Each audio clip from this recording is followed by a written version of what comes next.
కర్నూలు జిల్లా ఆలూరు నియోజకవర్గము అరికేర గ్రామంలో నిన్న రాత్రి పాండురంగ అనే వ్యక్తి అతి దారుణంగా హత్య చేయబడ్డాడు అని మనకు తాజా సమాచారం వచ్చింది. అందులో ఎంత నిజం ఉంది, అసలు ఏం జరిగింది, మనం వాళ్ళ కుటుంబ సభ్యులను అడిగి తెలుసుకున్నాం. చెప్పండి పెద్దనా, మీ కొడుకు ఎలా చనిపోయాడు? మీకు ఆ చనిపోవడం వల్ల ఏమైనా అనుమానాలు ఉన్నాయా? మీరు చెప్పండి. భార్య ఇంటికి పోయినాడు సార్. ఇంకా ఏం జరిగేది తెలుసు సార్. రాత్రి 10-9:30 ఉంటుంది. రోజు పోయినట్టు భార్య జరిగింది చెప్ప. మీకు అంటే మీ కొడుకు ఎన్ని గంటలప్పుడు చనిపోయారని చెప్పారు మీకు? ఎన్ని గంటలప్పుడు ఆటేసి వేసుకుపోయాను సార్. మీరు ఉండడం ఆట వాడే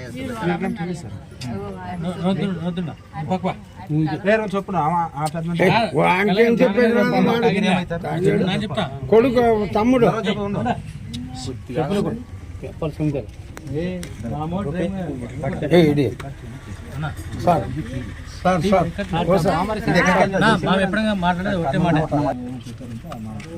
కంటిన్యూ అవుతుంది.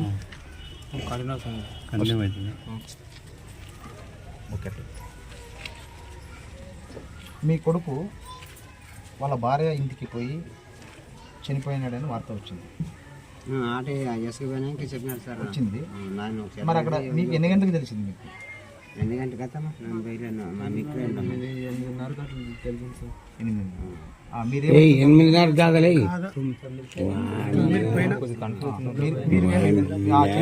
మీరేమైతే మీరు తమ్ముడు అవుతారా?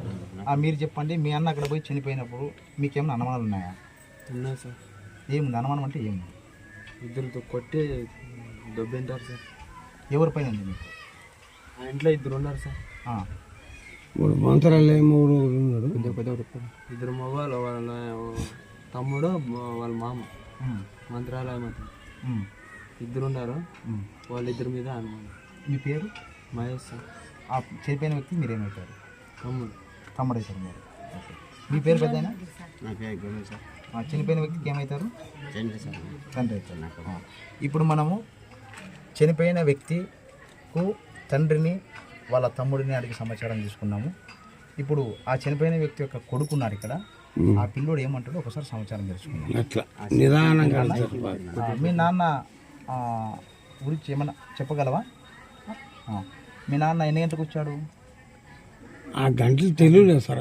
మీ నాన్న ఏమయ్యాడు? మీ నాన్నకి నైట్ వీళ్ళకు వాళ్ళ కుటుంబంలో ఉన్నటువంటి సభ్యులకి అనుమానం వ్యక్తం అవుతుంది. ఆ పిల్లల మరణం మీద అనుమానం వ్యక్తం ఉంది. దర్యాప్తు చేసి హత్యనా లేకపోతే ప్రమాదవశాత్తు చనిపోయాడా అనేదాన్ని విచారించి నిర్ణయం చెప్పాలని వీళ్ళు కోరుకుంటున్నారు. మరి మీరేమన్నా స్టేషన్కి వెళ్ళారా? పెద్దయినా స్టేషన్కి వెళ్ళారా? ఏమన్నారు? పోలీసు చెప్పారా? కేసు పెట్టమని ఏమంటే రాశారు సార్. రాశారా? మీరు వెళ్ళారా? వెళ్ళాం సార్. ఏమని చెప్పారు అక్కడ స్టేషన్లో? కంప్లైంట్ ఇచ్చినా సార్. 2 పేపర్లు రాసి మా బాబాయ్ ఆడ పేపర్లు ఇచ్చినారు సార్. కంప్లైంట్లో ఏమేమి రాశారు మీరు? నాన్నగా సార్ రాసింది. బాబాయ్ వాళ్ళు రాసిన దాంట్లో మీకు తెలుసా ఏమన్నా ఏం రాశామన్నది? తెలుసు సార్. ఇట్లా కొట్టి చంపినారని రాసినారా? ఓకే. బాగా మాట్లాడుతుంది. మీ నాన్నను ఏమిడితో కొట్టారు?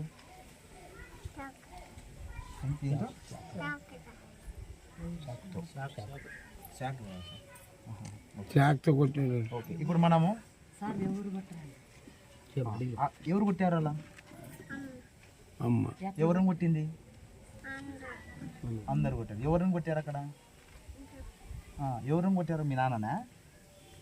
మీ నాన్న కొట్టాడా? మీ నాన్న కొట్టారా? మీ నాన్నని కొట్టారా? మీ అప్పని కొట్టారా? అప్పని కొట్టారా? అప్ప కొట్టాడా మమ్మీని? మనం వాళ్ళమ్మ ఎవరైతే మృతి చెందారో వాళ్ళమ్మ పక్షపాతంతో బాధపడుతూ ఉంది. ఆమె ఏం చెప్తా ఉందో కొడుకు మరణం మీద ఏమంటారు వివరం తీసుకుందాం. చెప్పు. నీ కొడుకు మృతి చెందాడు కదా, మృతి చెందాడు కదా, నిన్న 6 గంటలకు వచ్చిండు సార్ నా కొడుకు ఇంటికి.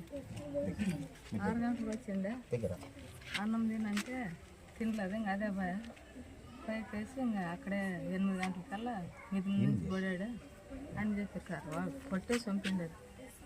అంటే మీ కొడుకుని హత్య చేశారని మీరు భావిస్తున్నారా? దీని మీద మీకు ఎవరెవరి పైన అనుమానం ఉంది? బామారిది అన్న ఫ్రెండ్లమ్మ వాడే మంత్రాలయం ఉన్నట్టు కూడా మీ కోడలు మీ కొడుకు గొడవ పడేవారా ఏమన్నా ఇంతకుముందు? గొడవ పడి ఎన్నాళ్ళే సార్ అది మర్చిపోయింది. బాగుండ్రి ఇప్పుడు నిన్నే అట్లా జరిగింది. నిన్న జరిగింది ఎక్కడ? మీ ఇంట్లోనా వాళ్ళ ఇంట్లో? వాళ్ళ ఇంట్లోనే. వాళ్ళు ఎక్కడ ఉన్నారమ్మా? ఏడో రోడ్డు మీద ఉండదు సార్. రోడ్డు మీద ఉండాలి. అవునండి. వాళ్ళ ఇంట్లో జరిగిందా? అంటే మీ కోడలు వాళ్ళ ఇంట్లో జరిగిందా? అంటే వాళ్ళ పుట్టింట్లో జరిగింది. మీకు అనుమానం ఉందా మీ కొడుకు మృతి పైన? అనుమానం ఉంది సార్. వాళ్ళు కొట్టుకుని నా కొడుకు చచ్చిపోయేవాడు కాదు. అంటే మీరు బాడీని చూసారా? చూసాం సార్. బాడీలో ఏమైనా దెబ్బలు తగిలినాయా? మొత్తం ఇదంతా రౌతులు సార్. మొత్తం ఈడ పడేదా ఈడ పడేదా శాంతనంతా మొత్తం ఇట్లా కొడినారు సార్ మాకు. నా మనం చెప్తాను నొరికారు సార్. నొరికారు మిద్ది పైన బాగా చూసినారు సార్. ఇదంతా చూసారు. జాగ్రత్త దానికి చెప్పు. ఇది సమాచారము. ఆలూరు నియోజకవర్గము అరికేర గ్రామంలో నిన్న రాత్రి జరిగినటువంటి ఒక మృతికి, అనుమానాస్పదంగా ఉన్న మృతికి అబ్బాయి తల్లిదండ్రుల తరఫున అనుమానం వ్యక్తం చేస్తూ ఉన్నారు. భార్యనే చంపింది, భార్య బంధువులే చంపారు నా కొడుకునని చెప్పి అనుమానం వ్యక్తం చేస్తున్నారు. దీని మీద మరిన్ని విశేషాలు త్వరలో తెలుసుకుందాం. స్టే జీ. ఇప్పుడు మనము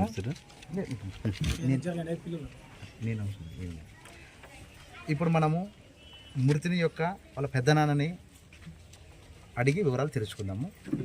సార్ మీరు చెప్పండి, మీ కొడుకు యొక్క మృతికి అనుమానాలు మీకు ఏమైనా ఉన్నాయా? ఉండవు సార్. అంటే ఎలాంటి అనుమానాలు ఉన్నాయి మీకు? మరి ఏమి చేస్తారు అప్పుడు కొంచెం న్యాయం చేసింటే వాడు ప్రేమించుకుని పెళ్లి చేసుకున్నా, పెళ్లి వద్దన్నా కానీ వాడు వాళ్ళ ఫలానా ఆయన వచ్చేసి మామూలు పెళ్లి ఆడి చేస్తామంటే చేయలేదనలేదు. మామూలు పంజరి గింజలు వేసుకుని చేయాలబ్బా ఇట్లా చేయకూడదని చెప్పినాడు. వాడు ప్రేమించుకున్నాడు. ప్రేమించుకున్న తర్వాత కొన్నాళ్ళు బాగుండడు. బాగున్న తర్వాత ఒక న్యాయ అడ్డాయం వచ్చిన తర్వాత ఏం చేసి ఒక మేము న్యాయం చేసి ప్రెసిడెంట్ మేమంతా కలిసి ఏమరా ఇట్లా బాగుండాలా, మరసంగం పెట్టుకోవాలా, భార్యని మరసంగం నేర్చుకుని జాతి కూడా పెట్టుకోవాలబ్బా, మనము ఇట్లా తప్పుడు చేయకూడదు అంటే వాళ్ళ ఆయన పిల్లమ్స్కి అడిగింది. అడిగినా కానీ వాళ్ళు చూస్తాంలబ్బా పంపిస్తామంటే పంపినారు. కొన్నాళ్ళు మరి కాపురం చేసినది. కాపురం చేసిన తర్వాత మరి పుట్టింటికి పోయి అక్కడ మంత్రాలయం పోతుంది. ఈడు ఉండదు. మంత్రాలయం ఎందుకంటే వాళ్ళ బాబు ఉన్నాడు అనమాట. వాళ్ళ బాబుతో ఉన్నాడంటేనే మాకు అభిలేషం ఉంది. చక్కని కొట్లాడితే పుట్టింటికి పోవాలి కదా. పుట్టింటికి పోకుండా మరి వాళ్ళ బాబు ఇంటికి మంత్రాలయం పోతే ఎట్లా సార్? మళ్ళీ అంటే ఇప్పుడు ఆ పాప వాళ్ళ బావి ఇంటికి మంత్రాలయంకి వెళ్తా ఉంది. వాళ్ళకు మోగింతాకి ఈడ ఉండడం లేదు. పుట్టిన తర్వాత ఇప్పుడు పుట్టింటికి పోవాలి కదా సార్. అవునండి. అయిన తర్వాత మరి భార్య ఇంటికి పోతే వాళ్ళ బావి సొంత అక్క బావ కదా, పోతే తప్పేమంటారు? తప్పేమంటే మాకు అనుమానం, ఎందుకు బాయా కొట్లాడితే పుట్టింటికి పోవాలా, అయిన తర్వాత అక్కడే ఎందుకు బాయా? దీని మీద మీ అబ్బాయి ఏమైనా అలిగేన్స్ అంటే గొడవలు ఏమైనా జరుగుతున్నాయి? అంటే వాళ్ళ బావి ఇంటికి వెళ్ళడానికి ఈ పిల్లడు ఏమైనా గొడవ జరగలేదు, ఏమి జరగలేదు. మామూలు అనుకూలంగా ఉండము కాబట్టి ఆమె 2 తూర్లు 3 తూర్లు పారిపోతుందిరా. కాబట్టి మీరు ఆ పాపని విడిచిపెట్టేస్తాము. వాళ్ళ ఆయన్ని వాళ్ళందరూ తోలుకొచ్చుకుని ప్రెసిడెంట్ దగ్గర న్యాయం చేసింది. వద్దు ఆ పాపని ఇంకొక తూరు కానీ ఇంకో భార్య చేసేడతాం రా పెళ్ళి, ఆ పాపని విడిచిపెట్టేది. జాంజాంగ్ పారిపోతే మనకి ఎంత మర్యాద ఉంటుంది అని చెప్పినాము. చెప్తే వాడు ఇంటికేసి కొడుకు పుట్టినాడు నా పెదపా నా అంటాడు కలిసి ప్రెసిడెంట్ కానీ కొడుకు పుట్టినాడు ఉండి ఎక్కడికి పెట్టాలి కొడుకుని, అది ఎట్లన్నా ఉన్ని మన దంతాన్ని కాపురం చేస్తుండాలా, దంతాన్ని ఉండాలా అని మా భర్త అన్నాడు. ఆ అమ్మాయి అయిన తర్వాత నన్ను కాపురం చేయనంటే అనికేసి మరి పుట్టింటి పోయినది. 3 నెలలు అయిన తర్వాత 3 నెలలు అయింది పోయికేసి. 3 నెలలు అయిన తర్వాత కానీ ఇంకా రాలేదు అనుకంటే వాళ్ళు ఏం మాట్లాడుకుంటారో ఏం లేదో మా వద్దన్నా కానీ ఆ పిల్లడు పోయినాడు. ఆ పిల్లని మూర్తిగా వాళ్ళే మూల కారకులు సార్. ఓకే. ఇప్పుడు మూల కారకులు అంటే మీకు ఎవరి మీద? ఇప్పుడు వాళ్ళు అక్క చెల్లెలు 3 ఉన్నారు. ఓకే. వాడు ఒక ఆయన బాగుండాడు, ఆయన మొగుడు, మరి ఇంకొక ఆయన తమ్ముడు, వాళ్ళిద్దరు మగపిల్లలు, 3 ఆడవాళ్ళు, 5 జనం. అంటే వాళ్ళ కుటుంబ సభ్యులు అందరి మీద మీకు అనుమానం ఉంది? వాళ్ళ తల్లిదండ్రులు లేరు సార్. ఓకే. నేను చెప్పాలా, తల్లిదండ్రులు వాళ్ళు ఏం కొత్త పోయినారు సార్, వాళ్ళు బ్రహ్మచాతి పోయినారు, బతికే ఉన్నారు, బ్రహ్మతాతకి వెళ్ళారు. వాళ్ళు 5 జనము ఆ పాపాన్ని కొట్టి గాయాలు చేసి ఎక్కడిదక్కడ దెబ్బలు తగిలిచ్చి, అది నూరికి ఎస్ఐనే అన్నాడు సార్, మీరు ఇది కొట్టిందా, ఎన్నో తూర్లు మీరు ఎన్నో కేసులు చూసింటారు కాబట్టి మీరు కొట్టిందా కాదా, ఇది పడిందే కాలు కాలుగా నిరిపోలు కానీ చెయ్యి తగిలిన ఇరిపోలు కానీ ఏమి సందర్భం లేకుండా తల ఒక్కరికి ఈడు తల ముక్కుకి ముఖమింత గాయాలవుతావు కానీ పడిన తర్వాత ఆడే ఎట్లా గాయాలవుతావు సార్ అని చెప్పి చేస్తాను దగ్గర. అంటే మీరు మృతదేహాన్ని చూసినప్పుడు చూసాం, సాధారణంగా చనిపోయిన వ్యక్తిలా కనిపించాడా, లేకపోతే మీకు ఏమన్నా దాడి చేసి చంపినట్లు? దాడి చేసి చంపినట్లు మాకు కనబడుతుంది. ఎలా మీరు చెప్పగలరు? ఎలాగ కొట్టిన బాధలు ఎక్కడిదెక్కడ తలకాయల బాధలు కొట్టేస్తారు. అంటే ఆయనకి గాయాలయ్యాయి? గాయాలు ఫుల్ గాయాలు సార్. మీరు చూసారా? చూసాం సార్. ఈ తలకాయ పగిలిపోయింది, ముక్క ఇదంతా ఎక్కడిదక్కడ దీంతో సార్ మళ్ళా. అవునండి. చేతుల్లో ఎడన్నా పడిన తర్వాత కాలు ఇరిపోలా, చెయ్యి ఇరిపోలా, మరి ఏమైనా నచ్చుకోవాలి కదా సార్. అవునండి. ఏమి నచ్చుకోకుండా మిద్ది మీద నుంచి పడిన తర్వాత తలకోరి తగులుతుంది సార్. ఇప్పుడు ప్యాండిల్ మీద పడిన తర్వాత మనకి మనం పడిన తర్వాత యాడ తగులుతుంది సార్, మనం పడితే ఎక్కడ బాడీలో గాయాలు తగులుతాం, తలకు ఒకటి తగులుతుంది సార్. అది మనకి అభిప్రాయం. అంటే వాళ్ళ సైడ్ నుండి మాకు విలేకరుల సమావేశంలో ఒకసారి కలుస్తుంది కనుక ఆయన ప్రమాదవశాత్తు బాగా డ్రింక్ చేసి ఉన్నాడు, సో ఆయన కిందకు పడేటప్పుడు మెట్లు తగిలినాయని అంటున్నారు. లేదు సార్, మెట్లు తగిలేదు సార్. మెట్లు తగిలిన కొట్టినారు సార్, గాయాలు బాగా. మెట్లు తగిలితే కొంచెం గాయం అవ్వాలి. అవునండి. ఇప్పుడు మట్టి ఎట్లా సార్, మట్టి తగిలితే గాయమే జీరుకుపోవాలి. అవునండి. గాయాలు పొడిచినట్లు అవుతుంది సార్, పొడిచినట్లు అవుతుంది గాయాలు. ఇప్పుడు మనకి మెట్లు తగిలింటే కొంచెం రక్తం గాయాలా, తలకాయకు చేరుకున్నాలా, కాలుకు చేరుకున్నాలా, అటువంటి తీడిచి పెట్టికేసి మనకి పెద్ద పెద్ద గాయాలు, రక్తం ఇదా, తలకాయ ముక్కు ఇదల్లా గాయాలు మకం కోటి ఎట్లా సార్ గాయాలు.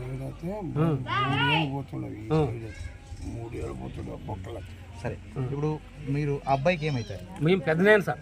మీ పేరు? భీమలింగప్ప. ఇది సమాచారము మన జీటీవీ తరఫున వాళ్ళ మృతి దేహం వాళ్ళ పెద్దనాన్నగారు ఇచ్చిన సమాచారము, వాళ్ళ తమ్ముడు, వాళ్ళ నాన్న, వాళ్ళ అమ్మతో తీసుకున్నటువంటి ఫీడ్బ్యాక్, దీని గురించి ఇంకా లోతైన విచారణ జరగాలని, కేసు దర్యాప్తు చేయాలని కుటుంబ సభ్యులు కోరుకుంటున్నారు. Stay on Zee TV.